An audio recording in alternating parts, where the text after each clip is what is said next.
Hello everyone. आज हम पढ़ेंगे क्लास 10th का रसायन विज्ञान यानी केमिस्ट्री पढ़ेंगे। उसका फर्स्ट चैप्टर है रासायनिक अभिक्रियाएं एवं समीकरण। तो चलिए इसको शुरू करते हैं। तो पहले देखेंगे रासायनिक अभिक्रियाएं होती क्या हैं। तो ये है रासायनिक अभिक्रियाएं। तो लिखा हुआ है रासायनिक अभिक्रियाएं वे प्रक्रियाएं हैं जिसमें नए गुणधर्मों के साथ नए पदार्थ बनते हैं। रासायनिक अभिक्रिया में नए गुणधर्म के साथ साथ उसमें नए पदार्थ भी बनते हैं। पहले इसको देख लेते हैं कि मतलब ये दो तरह से इसमें होता है। तो और रासायनिक अभिक्रिया में दो तरह से परिवर्तन होता है। एक होता है भौतिक परिवर्तन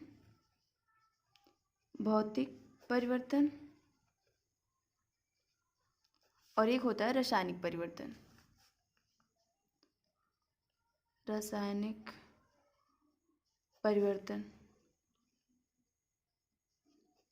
इसमें दो तरह से परिवर्तन होते हैं। तो भौतिक परिवर्तन वो परिवर्तन होता है जिसमें कोई नया जो पदार्थ नहीं बनता है, और रासायनिक परिवर्तन में नए पदार्थ बनते हैं। इसमें तो भौतिक परिवर्तन में जैसे अवस्था का परिवर्तन, इसमें अवस्था का परिवर्तन होता है, रंग का परिवर्तन होता है। अवस्था का परिवर्तन होता है तीन तरह से। एग्जाम्पल से समझते हैं। मान लीजिए बर्फ है। बर्फ को हम जब गर्म करेंगे तो ये द्रव में चेंज होगा। फिर द्रव यानी कि पानी में चेंज होगा। पानी से फिर बनेगा वाष्प। वाष्प में चेंज होगा। यानी कि पहले ये जो था, पहले तो ठोस था, फिर चेंज हुआ द्रव में, और फिर चेंज हुआ गैस में। तो ये इसमें अवस्था परिवर्तन हो रहा है, लेकिन कोई नया पदार्थ नहीं बन रहा है। इसलिए इसको बोलेंगे इसमें अवस्था परिवर्तन होता है, यानी ठोस, द्रव और गैस में इसमें अवस्था परिवर्तन होता है और रंग का परिवर्तन होता है। अब ये देखते हैं रासायनिक परिवर्तन।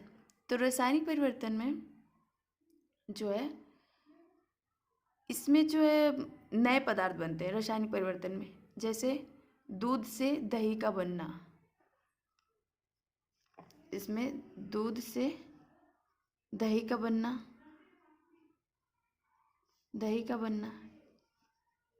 ये तो हो गया रासायनिक परिवर्तन। मान लीजिए एग्जाम्पल्स ले लेते हैं हम। एक एग्जाम्पल लेते हैं। एक और एग्जाम्पल है भोजन का पकना।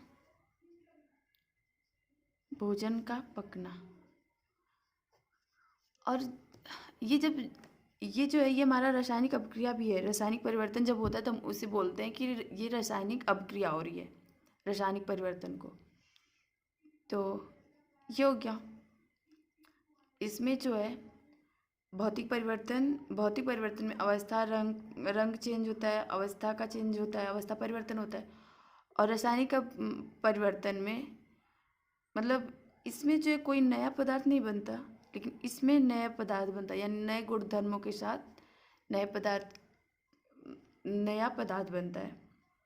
ओके, तो यहाँ पे ये लिखा हुआ है कि रासायनिक अभिक्रियाएं वे प्रक्रियाएं हैं जिनमें नए गुणधर्मों के साथ साथ नए पदार्थ बनते हैं।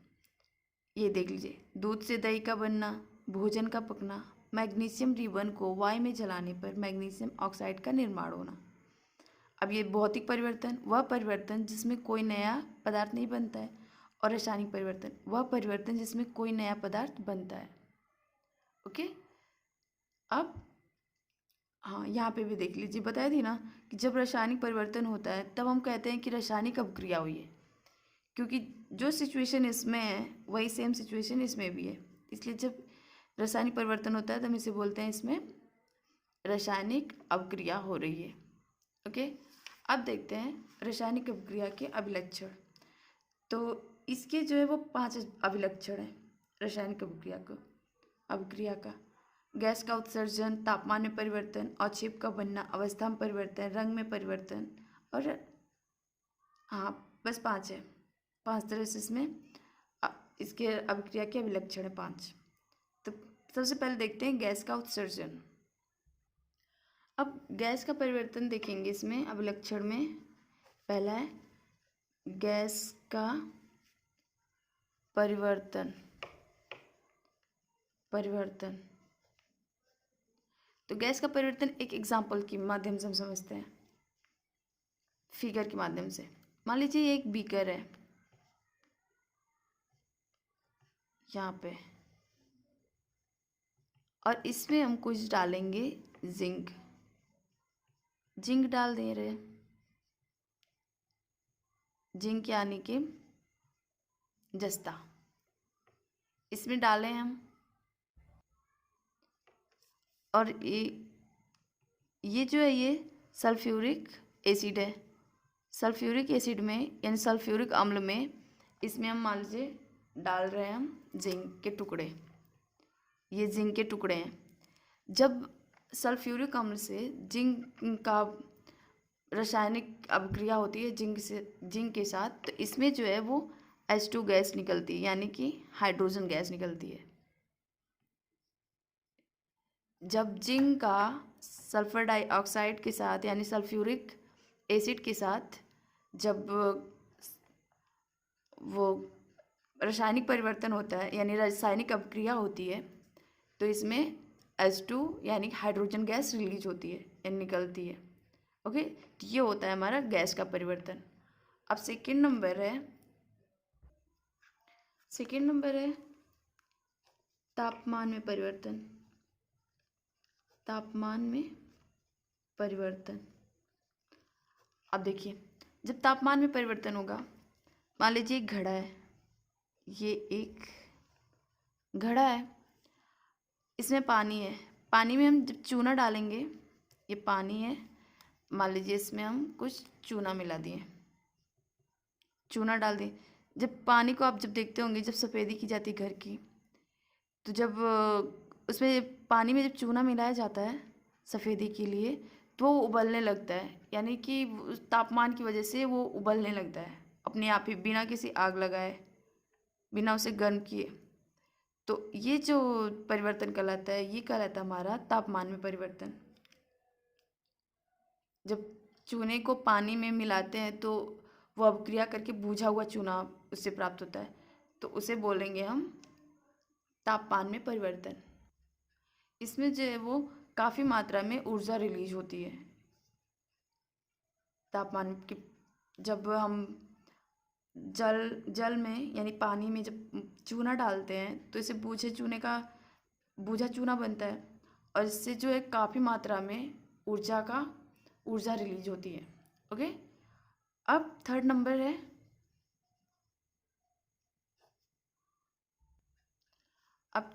हमारा अवक्षेप का बनना। जब हम अवक्षेप का बनना, इसमें जब हम lead nitrate plus potassium iodide से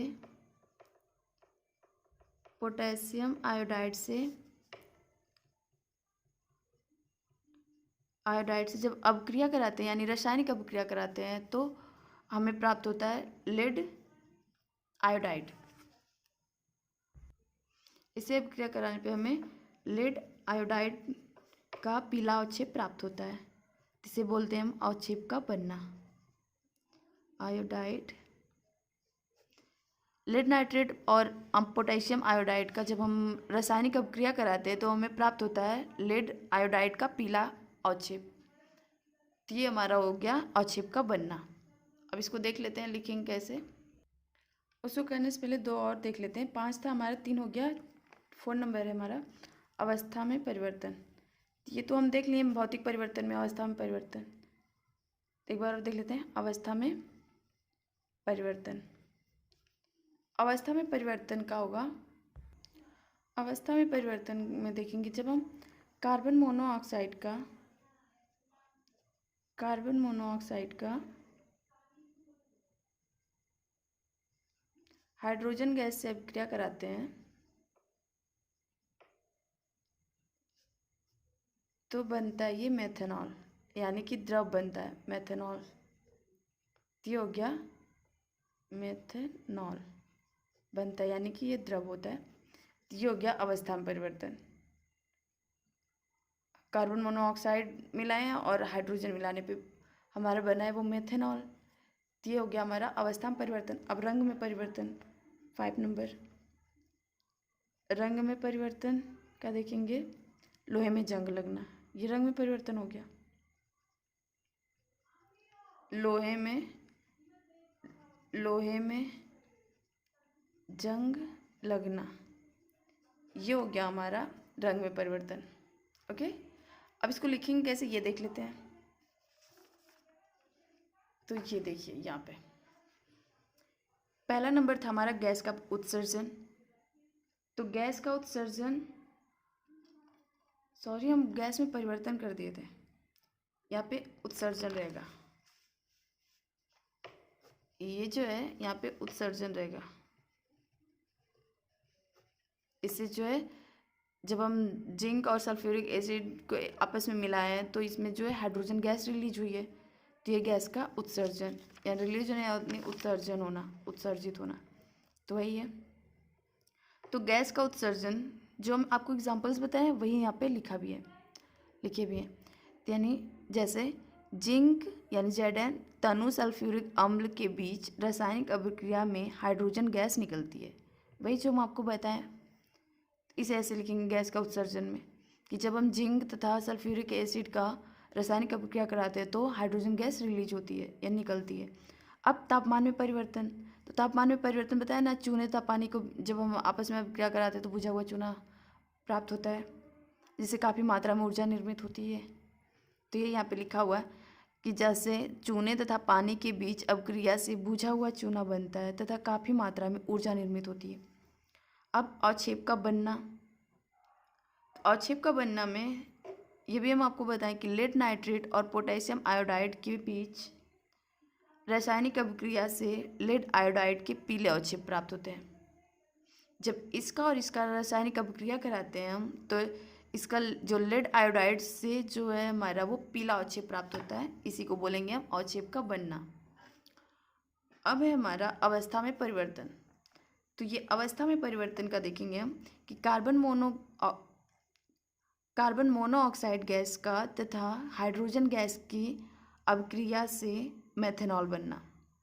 जब इसका और इसका यानी कार्बन मोनोऑक्साइड और हाइड्रोजन का हम आपस में अभिक्रिया कराएंगे तो हमें मेथनॉल प्राप्त होता है। यही हो गया अवस्था में परिवर्तन। ये अवस्था में परिवर्तन हो गया। अब फिर देखेंगे रंग में परिवर्तन। तो रंग में परिवर्तन का एग्जाम्पल हो गया लोहे में जंग लगना, ये हो गया में रंग का परिवर्तन, रंग में परिवर्तन। अब देखेंगे रासायनिक समीकरण। रासायनिक समीकरण ये देखेंगे हम। अब देखेंगे हम रासायनिक समीकरण। तो इसमें देखेंगे पहले ये जानते हैं कि रासायनिक समीकरण कहते किसे। तो रासायनिक समीकरण वो होता है जिसमें किसी रासायनिक अभिक्रिया का प्रतीकों और सूत्रों द्वारा निरूपण जो होता है वो रासायनिक समीकरण कहलाता है। यानी कि इसमें हम रासायनिक समीकरण में हम इसके प्रतीक और सूत्र का निरूपण करते हैं, तो इसी को हम बोलेंगे रासायनिक समीकरण। एग्जाम्पल लेते हैं। मान लीजिए एग्जाम्पल हो गया मैग्नीशियम प्लस ऑक्सीजन का। इसको तो हम अगर लिखना रहेगा, मान लीजिए रासायनिक समीकरण नहीं लिखते हैं, इसका नाम लिखेंगे तो ऐसे ही ना लिखेंगे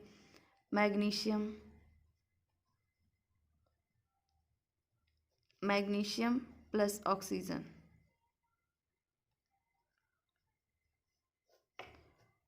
अब इसका जो समीकरण बना वो हो गया मैग्नीशियम ऑक्साइड, मैग्नीशियम ऑक्साइड, ये हो गया मैग्नीशियम ऑक्साइड। अब इसकी जब प्रतीक का हम साइन का यूज करेंगे, यानी इसके प्रतीकों का और सूत्रों का, इसको हम बोलेंगे रासायनिक समीकरण। तो मैग्नीशियम को हम लिखते हैं Mg, ये इसका प्रतीक है मैग्नीशियम का, और ऑक्सीजन का प्रतीक है O2, ऑक्सीजन का प्रतीक O2 है। तो जब इन दोनों को मिलाएंगे तो मैग्नीशियम ऑक्साइड बनेगा, तो इसको लिखेंगे हम MgO। ये हो गया हमारा रासायनिक समीकरण। तो यही रासायनिक समीकरण कहते हैं किसे, तो किसी रासायनिक अभिक्रिया का प्रतीकों और सूत्रों द्वारा निरूपण जो है वो रासायनिक समीकरण कहलाता है। ओके, यहाँ देखिए आप यहाँ पे कि रासायनिक समीकरण किसी रासायनिक अभिक्रिया का प्रतीकों और सूत्रों द्वारा निरूपण रासायनिक समीकरण कहलाता है। एग्जाम्पल के लिए मैग्नीशियम प्लस ऑक्सीजन, इसको तो लिखें ऐसे, फिर इसका जो बनेगा, इसमें जो रासायनिक अभिक्रिया के बनेगा वो होगा हमारा मैग्नीशियम ऑक्साइड। तब इसको लिखने से अच्छा है कि हम इसका मतलब सिंबल्स यानी प्रतीकों का यूज करें। जब प्रतीक का मैग्नीशियम का जो प्रतीक होता है वो होता है Mg, और ऑक्सीजन का जो होता है वो होता है O2। दोनों को मिला के जब अभिक्रिया हुई तो बना है हमारा MgO। ओके, ये हो। अब रासायनिक समीकरण तो हम निकाल लें। अब देखेंगे अभिकारक और उत्पाद क्या होता है। तो अभिकारक वो होता है जो रासायनिक अभिक्रिया में भाग लेते हैं। तो ये जो हो गया, ये रासायनिक अभिक्रिया में भाग लिए हैं, और जो नया पदार्थ बना है ये है उत्पाद। तो ये हो गया हमारा अभिकारक, यानी जो रासायनिक अभिक्रिया में भाग लेंगे उसे बोलेंगे हम अभिकारक। और ये हो गया उत्पाद, जो नया पदार्थ बनेगा उसको बोलेंगे उत्पाद। तो मैग्नीशियम और ऑक्सीजन जो है वो लिए हैं, अब मतलब रासायनिक अभिक्रिया में भाग लिए हैं, ये हो गया अभिकारक। और इन दोनों को मिला के जो नया पदार्थ बना है उसको बोलेंगे हम उत्पाद। ओके, अब इसको देख लेते हैं। इसका ये देखिए, अभिकारक जो पदार्थ रासायनिक अभिक्रिया में भाग लेते हैं अभिकारक कहलाते हैं, और उत्पाद रासायनिक अभिक्रिया के परिणाम स्वरूप उत्पन्न नए पदार्थ उत्पाद कहते हैं। जो रासायनिक अभिक्रिया के परिणाम स्वरूप, ये देखिए यहाँ पे रासायनिक अभिक्रिया हुई है, इसके बाद जो नया पदार्थ बना है उसे हम बोलेंगे, रासायनिक अभिक्रिया के बाद जो नया पदार्थ बना वो हो गया हमारा उत्पाद। तो ये हो गया उत्पाद, ये यहाँ पे लिखा हुआ, रासायनिक अभिक्रिया के परिणाम स्वरूप उत्पन्न नए पदार्थ को हम उत्पाद कहते हैं। ओके, अब ये जो रासायनिक अभिक्रिया ये दो तरह से होती है, दो प्रकार से। ये देखिए, ये जो रासायनिक समीकरण है ये दो तरह से होता है, दो प्रकार का होता है, एक संतुलित रासायनिक समीकरण और एक असंतुलित रासायनिक समीकरण। संतुलित रासायनिक समीकरण क्या होता है, जिसमें अभिकारक और उत्पाद में, अभिकारकों में और उत्पादों में जो परमाणुओं की जो संख्या होती है वो बराबर होती है, तो उसे बोलेंगे हम संतुलित रासायनिक समीकरण। और असंतुलित रासायनिक समीकरण जिसमें अभिकारक और उत्पाद की तत्वों के परमाणुओं की संख्या जो है बराबर नहीं होती है, तो इसे हम बोलेंगे असंतुलित। एग्जाम्पल्स देखते हैं इसका संतुलित के लिए। पहले इसका एग्जाम्पल लेते हैं जिंक प्लस सल्फ्यूरिक एसिड का। ये Zn हो गया, प्लस सल्फ्यूरिक एसिड का होता है H2SO4। ये मिला के इसका जो उत्पाद बनेगा वो बनेगा हमारा ZnSO4 प्लस H2, यानी जिंक सल्फेट प्लस हाइड्रोजन। इसका उत्पाद ये बना है। तो इसको देखेंगे, यहाँ पे देखिए ये Zn जो है यहाँ पे भी एक है, इसका परमाणु तत्वों की संख्या एक है, और यहाँ पे भी एक है।